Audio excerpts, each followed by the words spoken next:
ازيكم عاملين ايه؟ رب تكونوا بخير. معاكم نسمة وصفات سهلة وبسيطة. هنعمل بقى الملوخية الخضراء الجميلة اللي لونها حلو دي، اللي مفيش اي عزومة بتخلى منها. وشكلها جميل ازاي، وازاي تطلع معاكي اللون ده، وازاي والقوام المظبوط، ولا هو خفيف ولا هو تقيل، وشكلها ازاي، شكلها جميل ازاي، وفيها عرق ومظبوطة. يلا بقى اعملوا لايك وتابعوا القناة وفعلوا الجرس ومعملوا الفيديو عشان يوصلك كل جديد.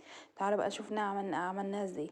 جبنا بقى الملوخية كده، امسكيها قرطفيها، بس خدي بالك وانتي بتقرطفيها بيبقى في ورق زي اللي هو ورق الشجر بيبقى متداري كده فيها، فخدي بالك بيبقى الورق ده ناعم شوية، فدي ما تحطوش خالص مع الملوخية.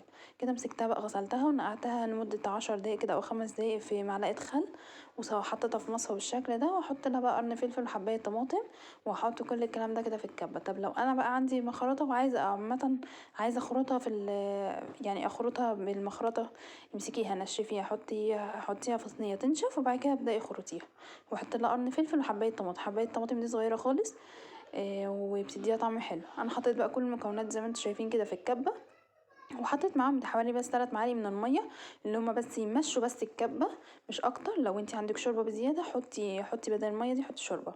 طبعا عملتهم على مرتين لان ما كانوش كلهم هيجوا معايا في الكبه، ومش عايزاها تكون مطحونه قوي، خليها تكون مغضغضه، دي بتديكي نتيجه احسن. ما تخليهاش تبقى مطحونه قوي، ما بتبقاش حلوه. والشكل شوفوا شكلها عامل ازاي. بصوا ما شاء الله لونها اصلا حلو من قبل ما نعملها ازاي. الملوخيه الحلوه تعرفيها من قبل ما من بعد ما تخرطيها كده بتلاقي لونها حلو قوي. يلا بقى تعالي نشوف بقى. جبنا كده حله وحطينا فيها بتاع حوالي كوبايه ونص من الشوربه. انا عامله نص كيلو ملوخيه، ده كوبايه ونص من الشوربه. هحط له نص معلقه من الثوم، واحده مرقه دجاج، ربع معلقه من السكر. طبعا خلينا بقى الشوربه دي كده تغلي مع بعض. الثلاث مكونات دول بيدي للشوربه طعم حلو قوي، وللملوخيه طبعا طعم اروع. يعني بجد بتبقى طعم الملوخيه مسكره. اي حد اصلا هياكل عندك الملوخيه هتبقى دايما هو فاكرها الملوخيه دي بتاعت مثلا الفلان ده، كانت مميزه من كتر ما هي طعمها حلو قوي.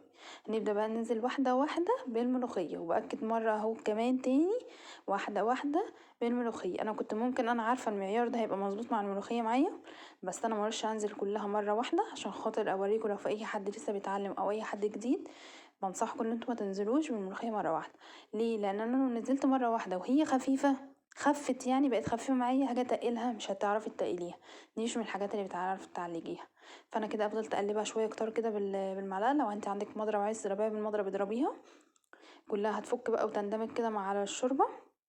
بص ده كده قوام حلو، بس انا بحبها تبقى اتقل سنه من كده. لو انت عايزاها القوام ده خلاص اطفي بقى عليها. لو انا بقى زي ما بقول لكم بحبها قوام تاني، فانا هحط لها بقى اللي هي اخر حاجه فيها اصلا، اخر معلقه في الملوخيه. بصوا بقت معايا بالقوام ده. بصوا لونها جميل ازاي وشكلها حلو ازاي. وزي ما قلت لك الثلاث مكونات دول مهمين قوي، بيخلوا طعم الملوخيه مسكره. يلا تعالوا بقى بصوا بوريكم ما شاء الله اللي هي فيها عرق ازاي. تعالوا بقى نعمل الطشه. معانا بقى كده طاسه، حطينا بقى في شويه زيت وشويه زبده ومعلقه توم صغيره. انا محبش بس اكتر التوم قوي لان كمان حاطه توم في الشوربه، فمعلقه توم صغيره، وفي الشوربه حطيت النص معلقه، وهحط لها بقى نص معلقه من الكزبره. الكزبره بتديها يا جماعه ريحه وطعم حلو قوي. يدوبك نقلبها بس تقلبتين مع الثوم، واول ما الثوم يبقى لون ذهبي، وخدي بالك عشان هو الثوم ما بياخدش وقت على النار. يعني هو بص اول ما هيبقى اللون الذهبي تشيليه بسرعه. نروح واخدين بقى الطاسه كده وننزل الطشه دي على الملوخيه، وناخد بقى كده كبشه من الحله، نحطها بقى في الطاسه. هتنزل كل الخلاصه اللي بتاعه الثوم دي، هنروح بقى يعني تنزل الخلاصه اللي في الثوم، ونروح بقى مرجعينها تاني في الحله. اهم حاجه في الملوخيه ايه بقى؟ ما نغطيش الملوخيه عشان ما تسقطش. تحفه جدا.